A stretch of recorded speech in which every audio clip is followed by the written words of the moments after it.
David Pakman Show at davidpakman.com.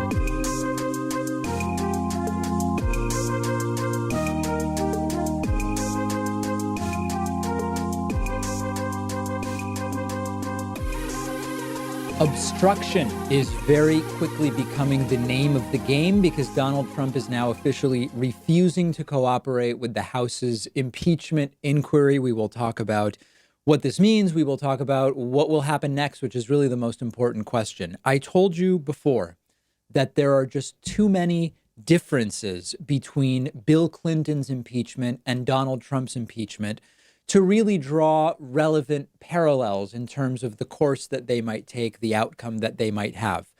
Bill Clinton's impeachment was over lying about an affair. Donald Trump's is over borderline treasonous behavior.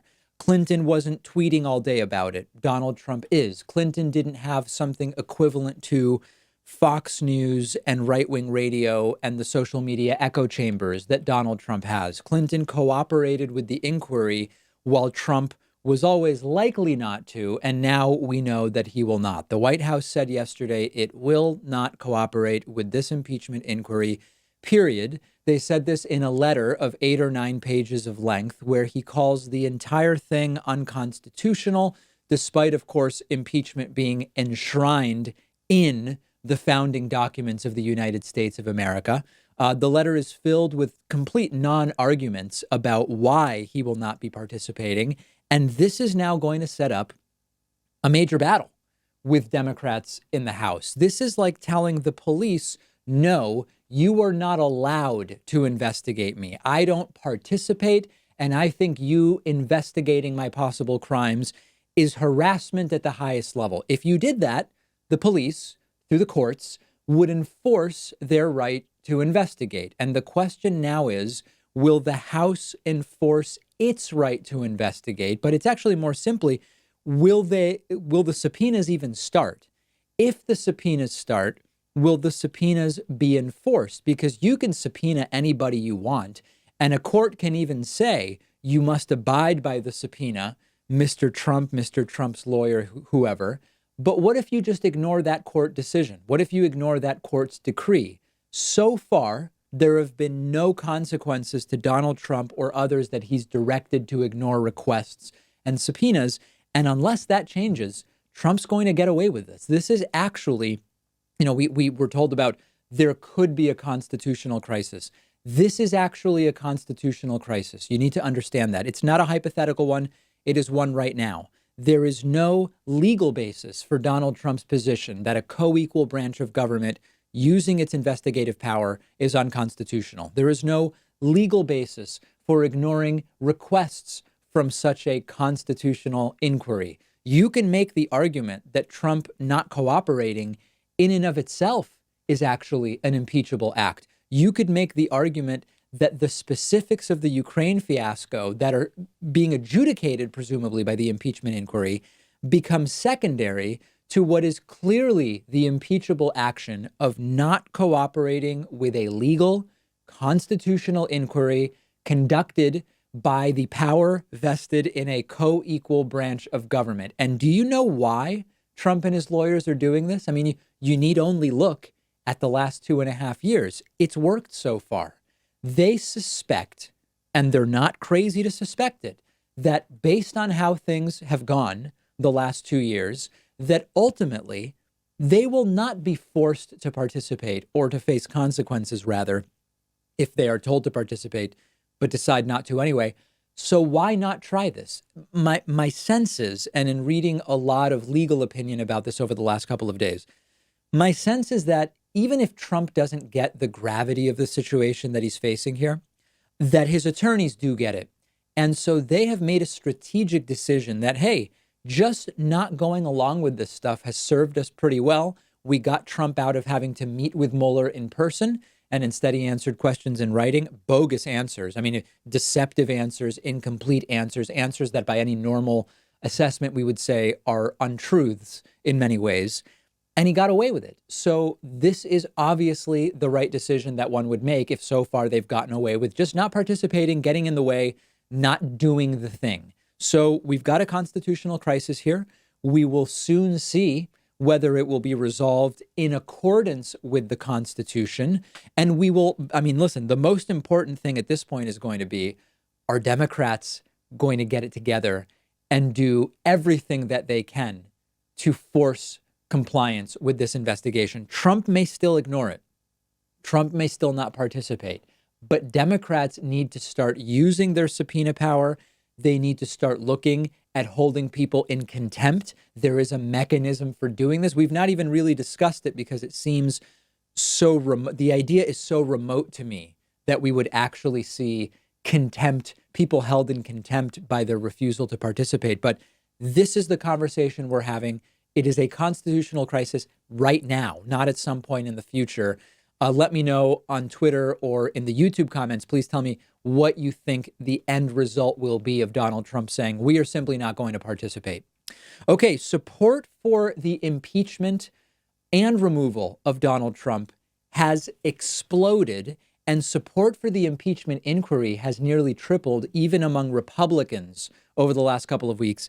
This is not good news for Donald Trump. Donald Trump has been touting these cartoonishly high approval ratings from Republicans. Sometimes Trump will tweet, Republican 95% support.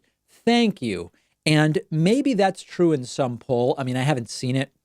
Maybe Rasmussen has Trump at 95% approval among Republicans. That's not the data that I've been seeing. Most of the polls I've looked at have Trump's Republican approval somewhere between the high 70s and around 80. And what that means is that there are 1 out of 5 Republicans that do not approve of the job that Donald Trump is doing. This gets us to more specifically assessing support for the impeachment of the president. In the first week, that week between the start of the Ukraine fiasco going public and a few days after the impeachment inquiry was announced, support for impeaching and removing Trump went from 36% to 43%. That was an increase of about 20%. Another week has gone by, and support has increased even more. The questions in this latest data are a little bit different, but most importantly, support for the impeachment inquiry has exploded among all Democrats, Republicans, and independents, and it is growing in parallel across party lines. This is very important, and it's important because Donald Trump needs that Republican electorate to win re-election in 2020. So first, 49% in a Washington Post Schar School poll want the House to call for the removal of Donald Trump. 49% of Americans. 58% of Americans say that the impeachment inquiry is correct, that it is the right thing to do. But maybe the single most notable number to come out of this new poll is that the move towards impeachment has happened across party lines. Democratic support for the inquiry is up 25 points. Independent support for the inquiry is up 20 points, and Republican support for the inquiry is up 21 points. 30% of Republicans now support the impeachment inquiry that Democrats are trying to carry out.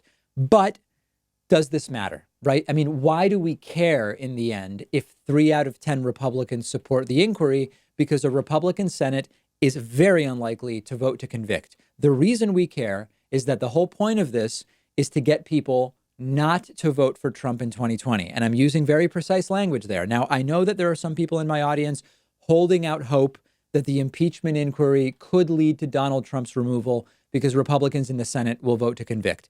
I see it as incredibly unlikely, but anything is possible. The much more realistic outcome is that the success of the impeachment inquiry depends on influencing public opinion.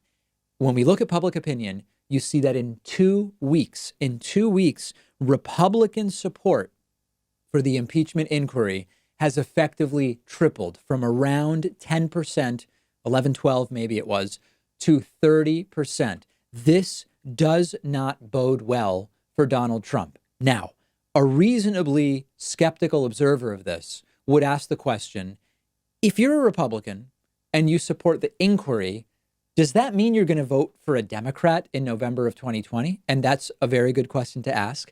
And the answer is, of course not. You are not necessarily or even likely to vote for a Democrat in November of 2020 if you are a Republican who merely thinks that the inquiry is warranted. But you might stay home. And that alone could be good enough to pull Trump out of the White House, assuming that we on the left get our base out as well. In the last 2 weeks, we've seen Republican impeachment inquiry support triple. We have seen triple, three. We've seen prominent Republicans start to turn on Trump. We've seen loony Lindsey Graham and Moscow Mitch McConnell, albeit not over the Ukraine stuff, but over the Syria stuff, start to sort of part ways with Donald Trump to some degree. We are seeing the right-wing media like Fox News embroiled in what I described earlier this week or last week as an internal cannibalistic battle over whether or not they will be on the Trump train in 2020. And meanwhile, Trump has gone out after courting Ukraine in a private phone call and courted the Chinese for political dirt on Joe Biden after the impeachment inquiry was launched. Just imagine, when you look at what has taken place over the last 2 weeks, just imagine what could happen between today and the next Democratic debate, which is in a week. Unprecedented circumstances. Donald Trump drawing a line in the sand, saying he will not participate in the impeachment inquiry, whose support has now tripled among Republicans. Stunning stuff. I want to hear from you. What do you think is going to be the next shoe to drop? Make sure you are commenting if you're watching on YouTube. Make sure to send me a tweet on Twitter @DPacman. And while you're there, follow The David Pakman Show on Twitter @DavidPakmanShow. We'll take a quick break and be back right after this. The David Pakman Show at davidpakman.com.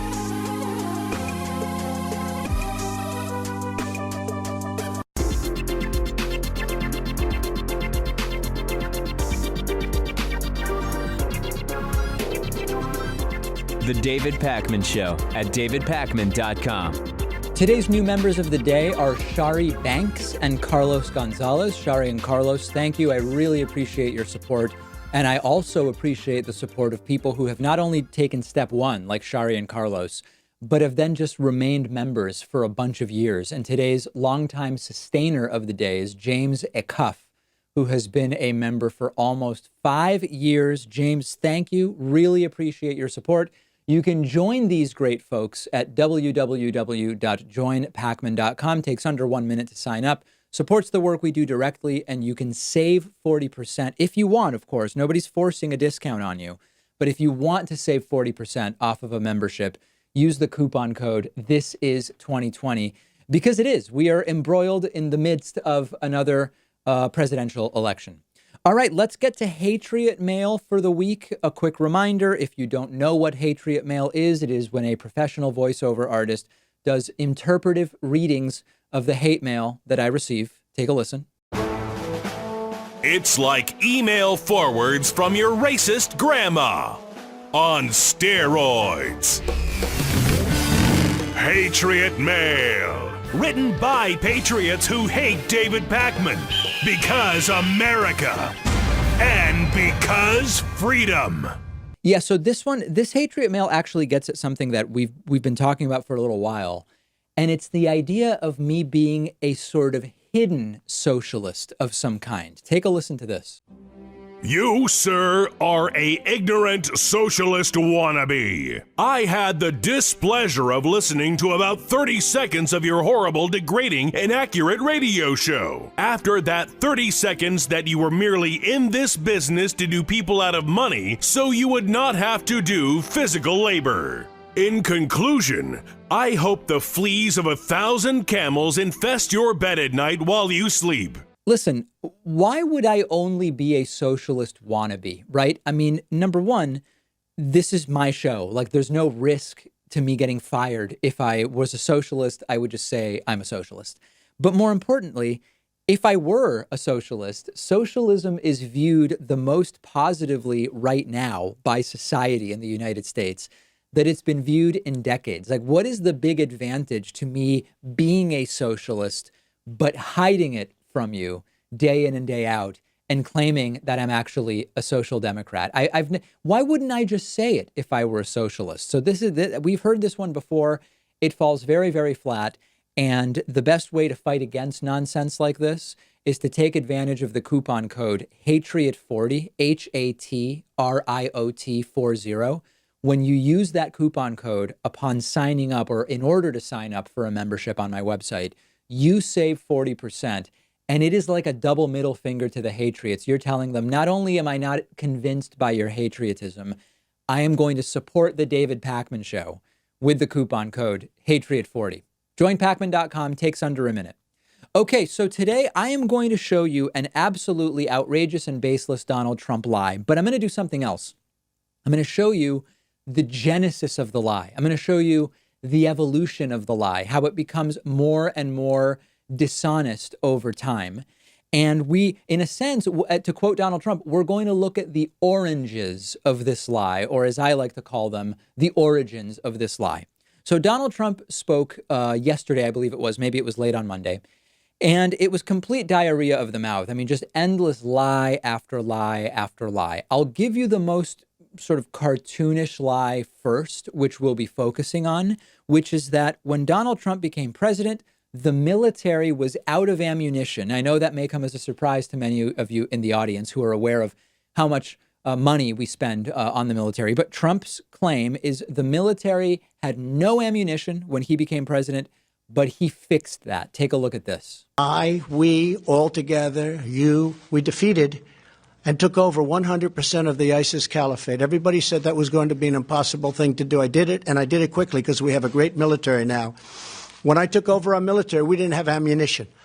I was told by a top general, maybe the top of them all, "Sir, I'm sorry, sir, we don't have ammunition." I said, "I'll never let another president have that happen to him or her." We didn't have ammunition. Now we've captured ISIS. We've done what we've done. We had 50 soldiers in the area you're talking about. By the way, no one said it would be impossible to defeat ISIS. That's like another lie. When the Obama administration was getting ready to exit, I said many, many times, and so did others, that we are sort of on a trajectory for, at least with regard to its territory, the caliphate, as some like to call it, of ISIS, we are heading towards the destruction of that. The question will be, how do we deal with radicalized cells that are disconnected? But whether it was Hillary or Trump, what Trump is talking about, the elimination of the caliphate, was likely to happen either way.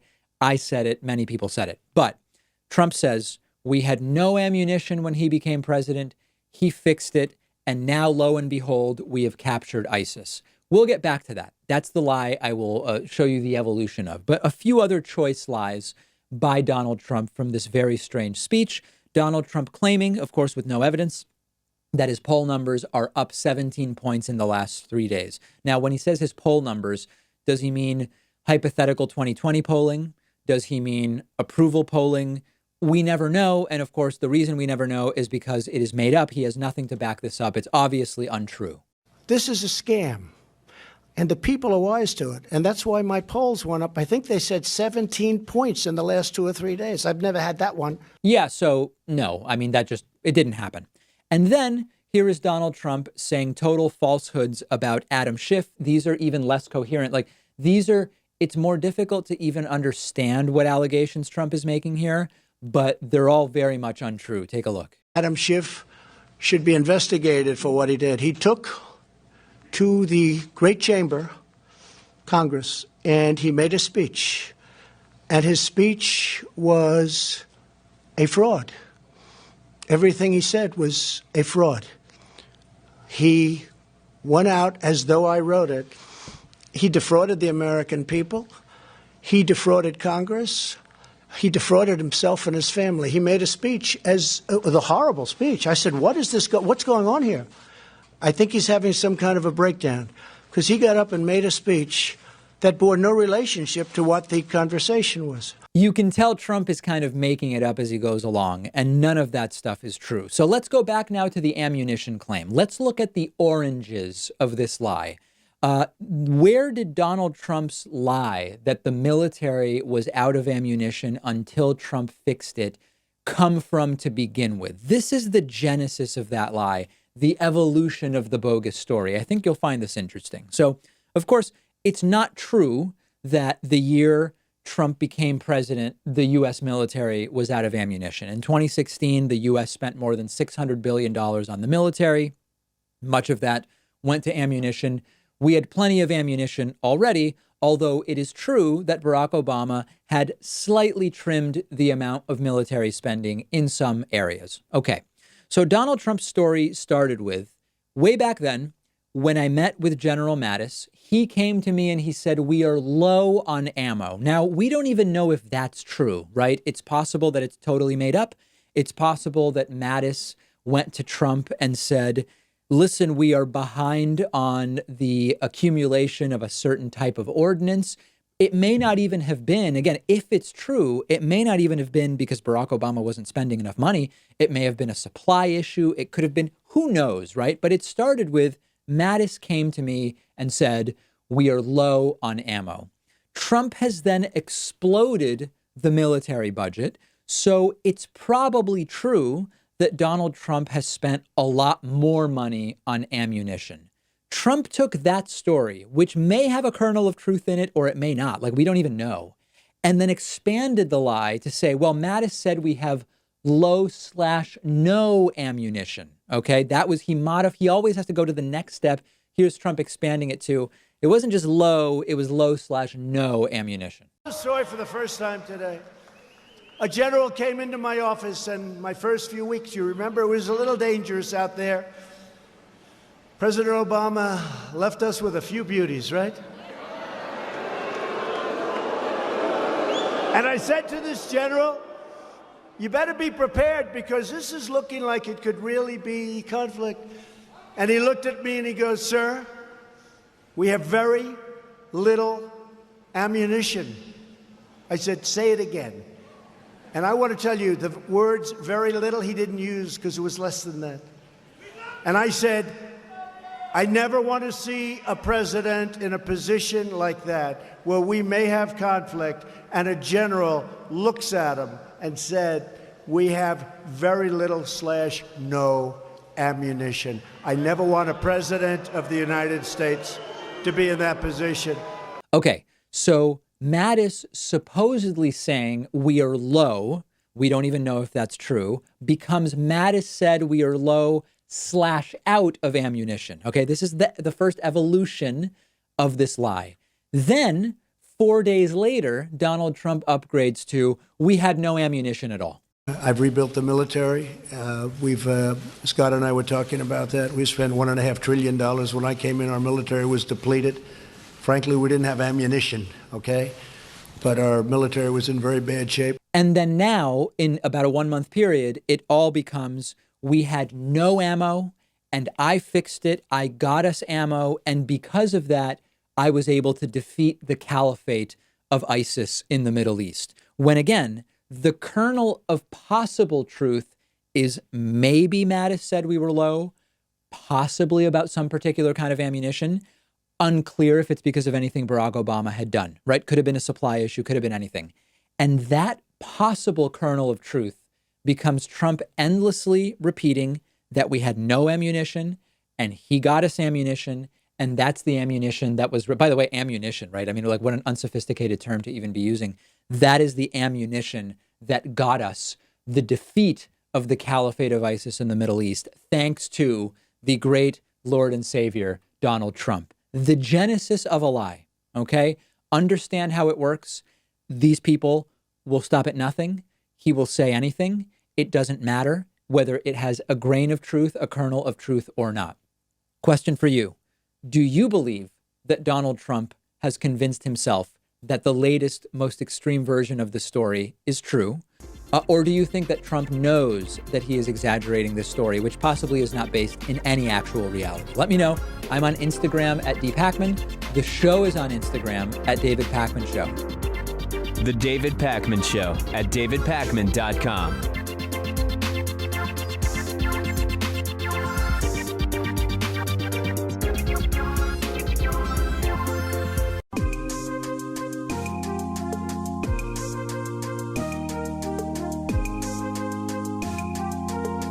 Welcome back to the David Pakman Show. It's great to welcome to the program today Rob Larson, who's a professor of economics as well as author of Capitalism versus Freedom and the forthcoming Bit Tyrants from Haymarket Books. So great to have you on, Rob. I appreciate it. That's great. Thanks, David. I'm excited. So I guess to begin with, why are we so terrible at number one, learning the lessons of past recessions, and number two, predicting future ones? And I recognize that the answers to those two questions may be different, but maybe that'll be like an entry point into our conversation. For sure. Yeah, well, learning our lessons from past recessions, that's kind of difficult because, they are like irregular.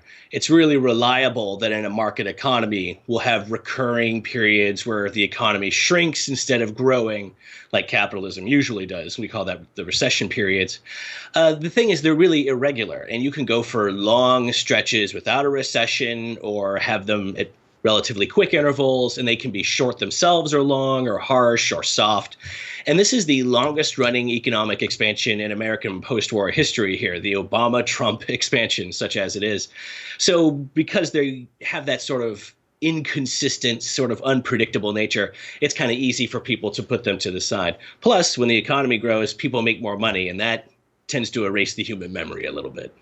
And then in terms of predicting future ones, I mean, it's very easy to say we're one day closer today to the next recession than we were yesterday. And because of the system that we have, it's true unless unless we're never again going to have one.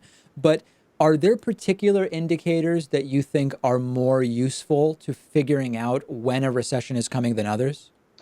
For sure. And, the whole field of macroeconomics is just completely devoted to studying this problem and analyzing the ups and downs of the market, what they call the business cycle. And it has a mixed record of success. Usually it's good in more stable conditions than ones where we have sharp changes, which kind of shows you the limits of our economics prediction powers as a science. As far as the indicators right now, though, I would agree with what everyone's sort of saying about the picture, which is that sort of mixed signals right now. We have a number of warning lights that are flashing. I wrote about this recently for Current Affairs. Like right now, there's a inversion of the U.S. government bond yield curve, which is a big ominous development for econ. It's a little technical. You can read about it in the article.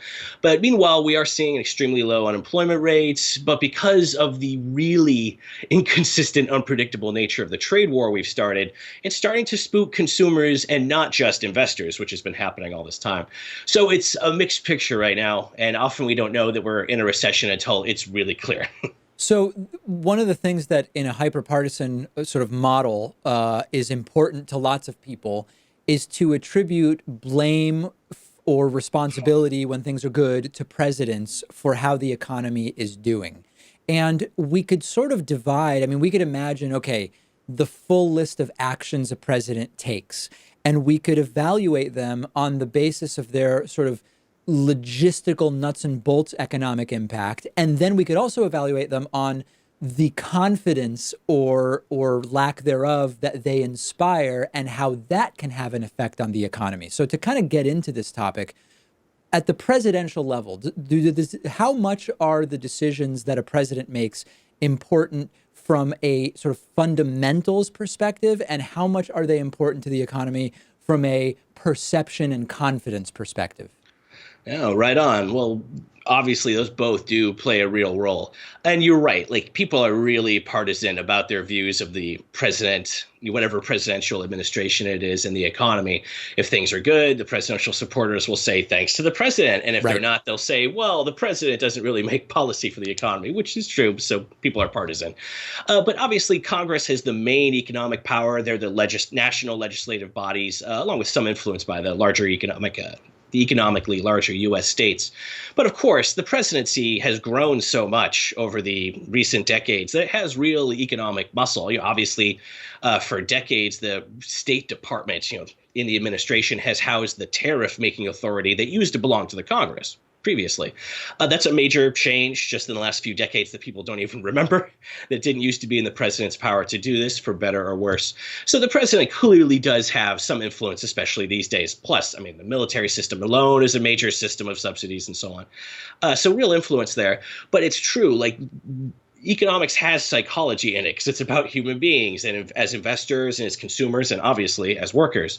And if people feel like there's an unsteady or like a weirdly inconsistent hand at the helm of the ship, it's true that it will like spook them.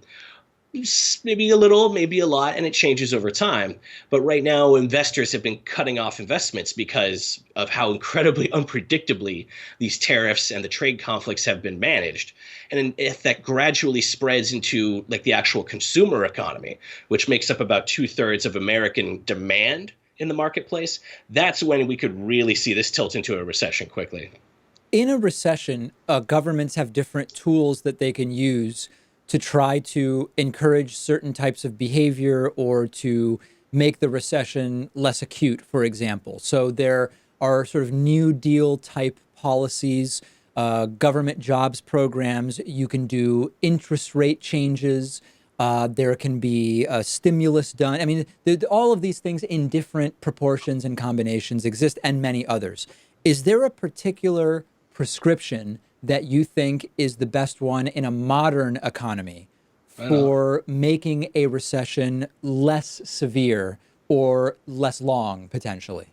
For sure. There are standard tools that are, have been known to fiscal and monetary policymakers in various arms of the government for years. And again, they have sort of a mixed record. But clearly, like since World War II got us out of the Depression, it's been known you can use government spending or tax cuts, depending on the specifics, to stimulate, as we say, the economy, to give it a fiscal policy boost.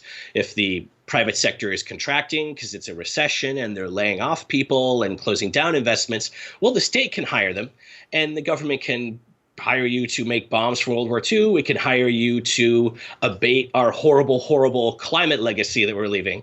So you could have a traditional New Deal, which of course refers to the big 30s policy programs for public employment and fixing our many, many social and infrastructure problems at the same time at the cost of deficit spending or, of course, taxing the rich. But these days, obviously, the thing looming in a lot of our minds is that we are just actively destroying the environmental system and all the ecosystem services, as ecologists say. Yeah, that we so rely let's on. dig into that a little because, so you mentioned climate. There are all sorts of, I don't know that I'd call them behaviors, but characteristics of the economic system that we have that on the left we want to try to deal with. So like the way we're destroying the climate and the climate instability as a result of human activity would be one example. Monopoly power in giant industries to the detriment of consumers is something we would want to deal with. More sort of this elite ownership class that is making money off of money relative to workers with stagnant wages. So like in a normal thing, any social democrat like me would say we want to deal with this stuff. Have you studied, and I have not, so I'm curious, have you studied whether during times of recession, a lot of those things sort of go by the wayside more acceptably because the priority becomes we've all got to get out of this recession, and it can actually reinforce the destruction of the environment, concentration of wealth, et cetera? Absolutely. And yeah, I'm very sad to say, as someone, who shares a lot of those left-wing views and as someone who really believes in democracy and thinks that we should expand it to the economy and have nice socialist ideas like that, it hurts to know that during recessions or just difficult economic times, because during this last long expansion, very little of the growth has gone to the middle classes, like the working and professional classes. So in whatever conditions, when people are struggling, it's a drag to me to learn that it is documented in opinion survey and analysis that people's support for environmental laws of different types does wane when the economy struggles, especially at that level of the job market and people's incomes. That's a relatively well-documented thing. I know I've heard Doug Henwood talk about this, so people can look into it. But sadly, it is the case. No, it's not like it collapses. And definitely concern about these issues is on the rise overall in the long run. But during recessions, we do tend to see a drop in concern about this kind of thing, like environmental issues or support for issues like racial equality. People are more willing to support that if they don't see that support as coming from a limited basis that they survive on already. So it's breaking out of that kind of specific, the environment versus my well-being framework, which we've got to get out of. That to me is the genius of the Green New Deal framework in general, and a lot of the specific proposals that have come out of the Sanders campaign, obviously Representative Ocasio-Cortez's office. You can read those proposals online. They're not huge and unreadable like your insurance documents are. They're actually things that you can comprehend. That is something that, despite Fox News's will, has become widely recognized as a possibility. Hiring people through taxing the rich to help us change the energy system, clean up our mess, rebuild the infrastructure that has been collapsing all around us for decades. That's that Green New Deal framework. That could get us out of that specific kind of unsustainable trade-off mindset that you're talking about. Last thing I wanted to touch on, it's completely reasonable and expected that economists often don't dabble in personal finance in any way, and that's totally reasonable. But I'm curious in whether in your study of recessions, you have come across sort of any particular activities or decisions that at the individual consumer level can be good ones to make, obviously, without giving anyone financial advice. The things I often talk about, and my background is in financial planning, are you always want to be living within your means, even when the times are good, so that then, you're building savings. And when times are bad, you don't all of a sudden have a shock to the system that you've got to adjust because you're living beyond your means. You want to, if you can at all avoid it, avoid taking losses when the economy is not good, because historically, over the long run, you recover, for example. So are there any things you've observed that at the consumer level seem to be logical ones to do during bad economic times? Oh, absolutely. There are things, of course, that we can do. Most of us are Americans and have various different kinds of privilege, which can play a role. Obviously, like you said, living within your means is the best thing you can do, to the extent that you can trim unnecessary spending on your fancier cocktails or maybe travel that you could postpone. Like, those are natural common sense steps that you can take during times of recession or when you're between jobs. And I think that's very reasonable. I teach a lot of young people, and counseling and helping people plan their careers and think about their financial problems is part of the process. What we realize doing that is that there are, of course, we all know, limits to what you can personally prepare for and plan for. So when you have a major medical event, like you crash your car or you have an appendectomy, dude. Yes. When those things happen, if you don't have insurance or have limited bad American private sector insurance with big deductibles and co-pays and co-insurance and network coverage limits and so on, there's a ceiling to how much you can prepare for. American medical prices can just wipe you out immediately. And this is why I always, the latte millionaire things, if you just skipped your drink every week, you'd be able to retire in 5 years or whatever. I always think it's important to contextualize that in, if the cost of college has become completely out of whack with salaries and predatory student lending and the potential of a medical bankruptcy are there, the avoiding a latte here or there is not really going to be what makes or breaks it. It's going to be systemic economic change that needs to happen. Absolutely, yeah. And Susie Orman and her creepy eyes can kind of imply that it's because of people's coffee bills that millennials have all this debt. Yeah. It's bonkers. It's from school and from what medical problems people can plausibly expect. So that's why, like, the issues that you just referred to, like, that are systemic. So, the existence of a elite class that sort of owns not just most of the household wealth, but they own the stock in the big monopolistic corporations, from technology to the old economy. Like, that's where the wealth of our society is sort of locked up. And those are systemic issues. Like, we deal with that with mass movements and supporting a Sanders campaign, or your local leftist candidates, need your support. But it's at that level that the real change can come. Because, I have known many students who are earnest and frugal, and they're very mature for their age, and they don't overspend, and they have a mild medical episode, or just the cost of borrowing, even to go to a community college, becomes so crushing that it really reduces their standard of living. And exactly, if they lose a job in a recession, you can be really stuck because of that. So that's why we need that national kind of change that we talk about. We've been speaking with Rob Larson, who's a professor of economics and author of Capitalism versus Freedom and the forthcoming Bit Tyrants from Haymarket Books. Rob, really appreciate your time today. Thanks, Matt. It's my pleasure. The David Pakman Show at davidpakman.com.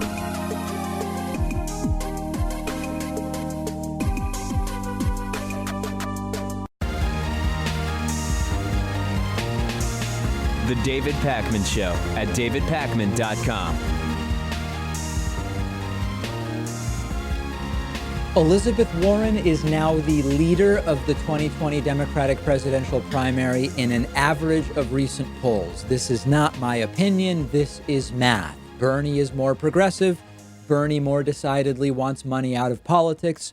Bernie more decidedly wants Medicare for all. But this is a program that deals with what is. So we are going to discuss what is, and now what people who email me want it to be will become very, very clear over the next 24 hours. That I can assure you. So listen, no, the polls aren't all biased and done with only landlines speaking to people over 80 years of age. OK, I still have people emailing me stuff like that. No, Tulsi Gabbard or Gabbard, however she says her name at this point. I know people keep telling me it's different things. She is not about to take the lead in the primary, as some people are still emailing me and saying. This is down to Biden, Bernie, and Warren. And yes, Elizabeth Warren's rise has been slow and steady, quicker lately, and she is now the front runner, admittedly still within the margin of error. Let's look at the numbers first, which in many ways actually resemble Barack Obama's trajectory back in 2008. We'll look at that in a second. You will notice that from about April through early September, Elizabeth Warren was slowly but surely climbing. Then we had an inflection point right around the middle of September, and the last 3 weeks have been explosive growth for Elizabeth Warren. I will talk about why, don't worry. If we go back and look at the 2008 Democratic primary and Barack Obama's eventual win, you also see an inflection point where Barack Obama's gains became sort of more acute and accelerated. But that inflection point happened later in the primary. It wasn't until January of 2008 where we saw that inflection point. Now, of course, every race is different. Anything could still happen. But these are the numbers today. Now, let's look at the recent polls that make this up. If we look at what are now the last 10 polls, Elizabeth Warren leads in 6 of them.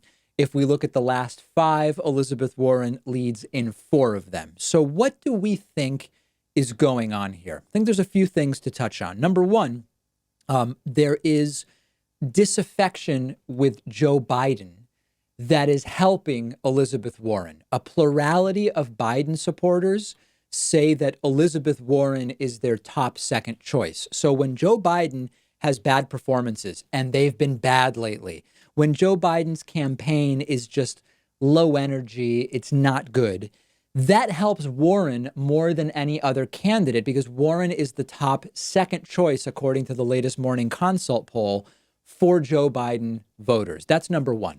Number two, and this is sad. I mean, I wish it weren't this way, but again, I'm trying to deal on the program with what things are rather than what one might want them to be. Bernie's heart problem at least correlates with Elizabeth Warren's gain. You might remember that last week, Bernie Sanders had his heart incident the same day, actually, that I developed acute appendicitis and ended up in surgery, October 2nd. And from October 2nd through today, it has been a decline for Bernie Sanders. You hate to see it, but I'm telling you what the numbers say. And that is a decline for Bernie that correlates with the heart condition, the heart situation. Circumstantially, at least, it does seem to have affected at least some voters. Number three, and I think this is what maybe many of you are waiting for me to say, it cannot be denied that to some degree, corporate media would much prefer, if it's going to be one of the progressives, corporate media would prefer that it be Warren over Bernie. And we know why. I mean, I've not hidden this from you. Elizabeth Warren is a much safer version of modern progressivism to the system than would be Bernie Sanders. And so as Joe Biden has faltered, not only are Biden's supporters already predisposed to go to Warren as their primary, most preferred second choice, you have also seen that as no one else stands a chance, no one's even polling 6% right now, that has been a move on corporate media to talk more about Elizabeth Warren than Bernie Sanders. I was looking at some of the coverage numbers recently. A lot of the nighttime cable news, or rather network news channels, the half-hour news, they are covering Elizabeth Warren significantly more than Bernie Sanders. And I think it would be naive to think that that does not have an effect as well. So this is where we are today. Now, I know that there are lots of people in my audience who don't like it, and I get it, right? Bernie is stronger on healthcare. There's no question. Bernie is stronger on money and politics. Those are two really big issues. The one upside here is if you are a Bernie or buster, and ultimately you have to settle in some way, even if you don't vote for her, but if you have to settle for Elizabeth Warren, it's not the end of the world, okay? Like, I know that there's a lot of clicks and money in online media for being unflinchingly pro or anti this or that, but that often makes bad policy and it blinds people, and I don't want to play that game. Elizabeth Warren has many faults. It is not the end of the world if it ends up with someone who can defeat Donald Trump, for it to be Elizabeth Warren rather than Joe Biden, right? Although there's no question that on many issues, Bernie Sanders is a stronger progressive. That being said, number one, it's not over. This is just where we are right now. Bernie could well have a resurgence. And next, I'm going to talk about what it might take for that to happen. But the other question at a certain point is going to be one of electability. And there are a range of opinions about whether Warren or Bernie would be better positioned to defeat Donald Trump. There is one really strong case that suggests Bernie would be better positioned to defeat Donald Trump because Warren will ultimately be framed very similarly to Hillary. Even if Warren is obviously more progressive than Hillary, she will end up with a very similar public persona, and we will have a repeat of 2016. That is an argument for Bernie being more electable. An argument for Warren being more electable is that while some of her policies are not as decidedly progressive as Bernie's, as unflinchingly progressive as Bernie's, she will be seen as more of a pragmatist who may actually be able to make her positions a political reality, and that may be appealing to some voters. I'm merely telling you that there are stories to be told on both sides about electability, which we will ultimately get into for sure. Many will be paying attention to next week's debate to see how is Bernie looking, what is the dynamic between Bernie and Biden and Warren. And that's actually the next thing I want to talk about. And I think that this is going to be a very important conversation. Okay, I want to have an adult conversation with you about whether strategically it is time for Bernie Sanders to start attacking Elizabeth Warren hard if he wants to maintain a shot at securing the Democratic nomination. Now, delete that email draft you've already opened to me where you're about to rip me a new one. I want to be really clear here. This is a strategic conversation. I'm against toxic Democratic infighting. I believe that we need to be running good issue-based campaigns. But it has now been brought up to me several times, and I want to address it on the facts to answer the question, what can Bernie do to get back in this race? We just looked at polling data. The polling data is not looking good for Bernie, particularly over the last couple of weeks. Elizabeth Warren has taken a lead in an average of recent polls and is trending. She is now nationally the front runner, or you could say co-front runner with Joe Biden. Bernie Sanders had a heart procedure. He's been off the trail for a little bit. He's getting back to it, but it has hurt his poll numbers. I wish it were different, but this is the reality that we're dealing with. And so I started seeing messages like, for example, on our subreddit, where user Weeznaz posted about this, who said, from start to present, the Sanders campaign hasn't gone after Warren. I think this has been a smart move, allowing them to be harder on more conservative candidates. However, it is my belief that the time is now for Sanders to go on the offense. Here is my case. Only 3 candidates remain in double-digit polling. No one else has a chance. Number 2, Bernie just had heart surgery. He needs to retake control of the race. Number 3, Bernie's polling has been leveling off. He needs to take out Warren and get her supporters. Number 4, he raised more than anyone else in the third quarter of the year. He has a strong following. And number 5, Warren has been given way too much easy airtime and she isn't left enough. She won't make the changes that Bernie will. I think Warren's presence has been a benefit for the country, but now she needs to go. So here's what you have to understand. This is a strategic analysis. Imagine that Bernie doesn't go after Warren, right? Say Bernie doesn't take the advice from Weeznaz and says, I'm not going to attack Warren. That's not been my strategy. I'm not going to do it. He goes into his next debate and he attacks Joe Biden, who he is very different from. The problem is that any damage Bernie is able to do to Joe Biden helps Elizabeth Warren as much as it helps him. Why do I say that? because mathematically, that's the reality. If you look at second choices for Biden voters, 30% of Biden voters would switch to Warren if they abandoned Joe Biden, and 25% of Biden voters would switch to Bernie. What this means is that when Biden loses support, when a Biden supporter sees Bernie destroy Biden on the stage, they are marginally more likely to switch their vote from Biden to Warren than from Biden to Bernie. Mathematically, that means that going after Biden is not particularly useful to Bernie Sanders. By successfully attacking Biden, by making him look really bad, Bernie is helping Warren at least as much as he helps himself. This is a mathematical reality. So this is an important question. Is there a path to the nomination for Bernie to get from the 14, 15 he's polling on average right now to get into the lead that does not require taking support from Elizabeth Warren? In the most primitive mathematical sense, yes. All of the other candidates, if you take out from the 100% right now, if you take out Biden's support and Warren's support and Bernie's support, everybody else like Buttigieg, O'Rourke, everybody, they have a total of 22% support. There's little slices. Buttigieg has 5.6, Andrew Yang has 2.8, Tulsi Gabbard has 0.8. Altogether, that's 22%.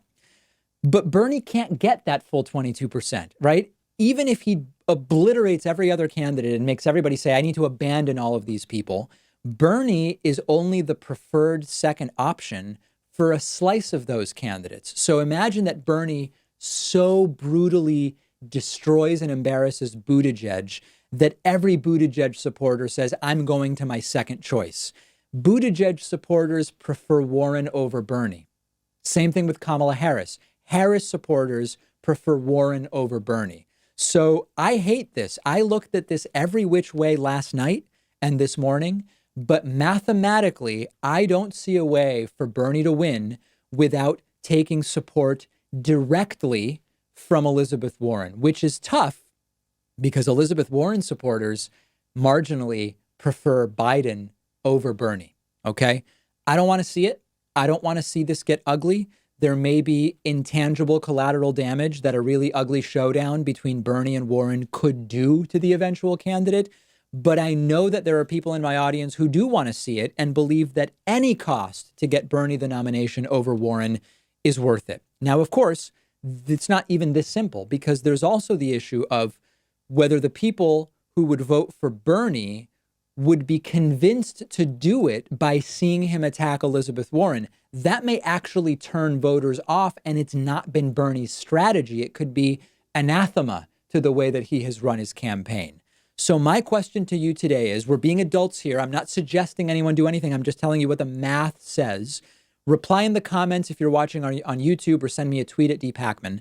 Is there a way for Bernie Sanders to get back in control here without going directly after Elizabeth Warren? Okay? If you're listening, let me know on Twitter at dpacman. Let me know down in the comments. And I will remind you, this weekend, we have a major membership drive.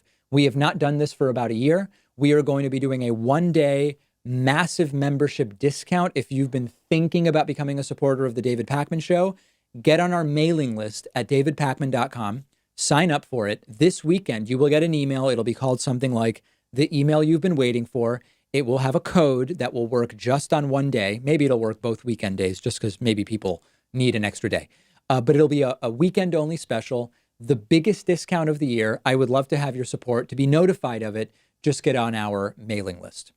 Okay, we have a voicemail number. That number is 2192-DAVID-P. Ever since my story earlier this week about Donald Trump and his drawer full of Sudafed, which coincides with what people have said who spent time with him on The Apprentice, that he's regularly eating Sudafed and snorting Adderall. A lot of voicemails like this one saying, David, you are absolutely right, and I'm glad you're talking about this. Hey, David, I just wanted to call and thank you for finally starting to say what is actually going on with Trump. He's not crazy. He's not unhinged. You know, all these words that we use, it's clear to anybody who has been in the addiction industry or has been addicted to any sort of amphetamine, is that he's high and he's coming down and he's high and he's coming down and he's high, and he's classic. Everything that he does is what that is. And the sad thing and the scary thing is he's not going to get better. This is only going to get worse. So yeah. So listen, he may still be unhinged and all of those other things, but he also may be addicted to amphetamines. We don't know for sure. We may never know for sure, but so many addiction professionals getting in touch and saying, David, I think you're right. I've been observing this for a while, and I think you're absolutely spot on. We've got a great bonus show planned for you today. Become a member or a patron to get instant access.